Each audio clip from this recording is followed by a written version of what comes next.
When Marcy first appeared in Amphibia's second season in the episode Marcy at the Gates, she immediately attracted a devoted contingent of fans who just obsessed over her.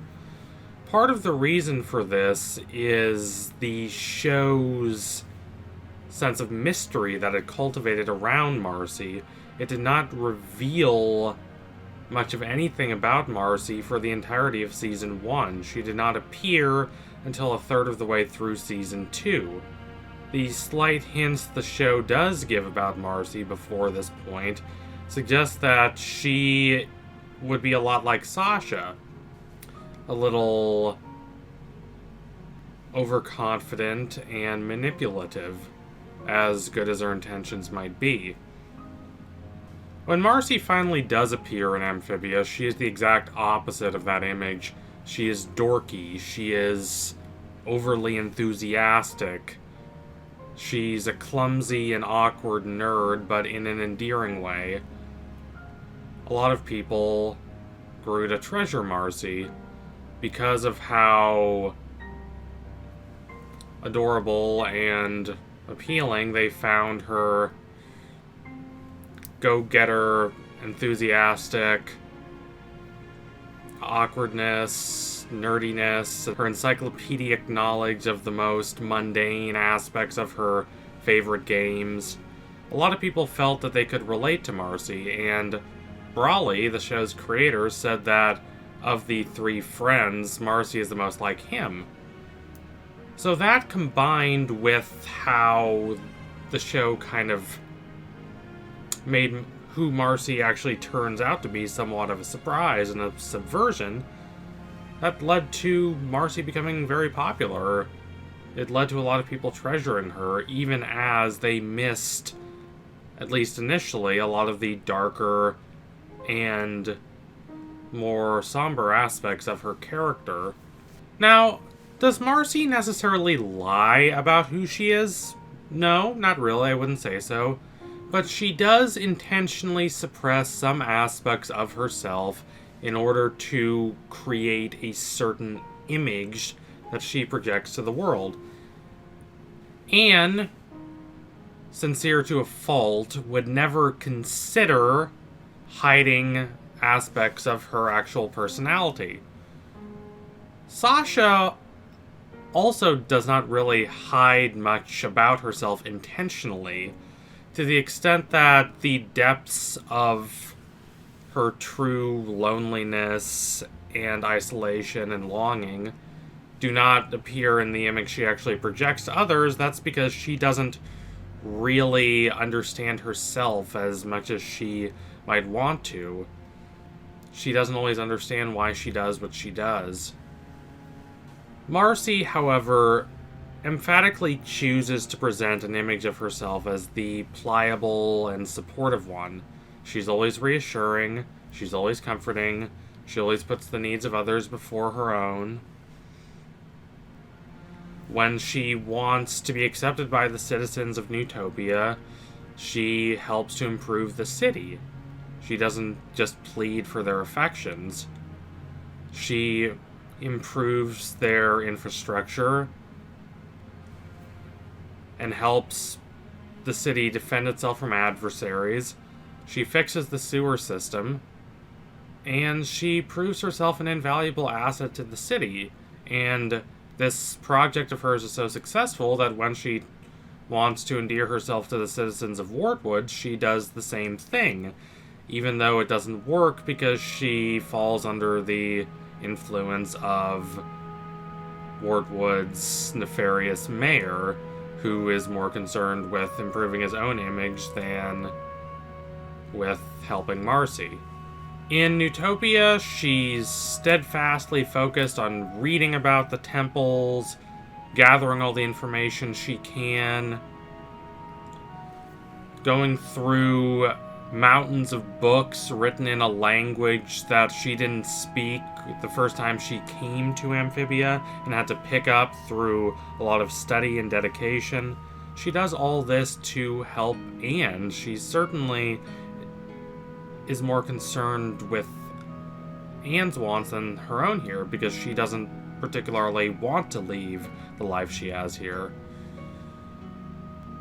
And speaking of her devotion to Anne, one must consider her actions in A Day at the Aquarium. Marcy is afraid to say what she feels. She's afraid to admit that she deeply treasures her connections with Anne and Sasha. She doesn't want to appear clingy. She doesn't want to appear that she's asking for too much. When she is trying to get Anne to stay with her in A Day at the Aquarium, she acts like, oh, well, it's only the logical, sensible thing to do. And then when Anne manages to convince her that she so deeply loves the planters that she can't stand to abandon them, she's like, oh, well, that's probably the logical thing to do then. And Anne just buys that and runs off with the planters. Despite ostensibly being the empathetic one, Anne is young and impatient, and she has no idea that Marcy really wants her to stay with her. She wants to see her friend that she was separated from for so long, and she wants to actually live life with her, not just see her for a very short period of time. But Marcy can't bring herself to outright admit this, and Anne simply does not pick that up. Marcy never admits what she actually wants. When she has a desire that conflicts with the desires of those around her, her first instinct is to abandon her own desire and do what the other people want. She's self-effacing. She sees what other people want as being more significant than whatever her plans are, which is not particularly healthy. She has this perspective for a reason. She is terribly afraid of being alone, and she fears that if she is the slightest inconvenience to other people, they will abandon her. They won't want to keep up that friendship with her. They won't think it's worthwhile, and so she'll be left alone again. So she is extremely non-confrontational. She always avoids any sort of uncomfortable situation. Think about when Anne and Sasha are fighting in the Battle of the Bands and the dinner. Marcy doesn't take a side. Marcy doesn't try to assert her own opinions. Instead, she just tries to get the two of them to stop fighting. They don't know what Marcy herself wants, and this is partly the fault of how Anne and Sasha, especially Anne, don't always necessarily know what Marcy wants nearly as much as they think they do.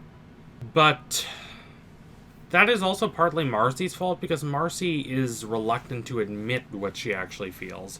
She's very reluctant to admit her own opinions and values.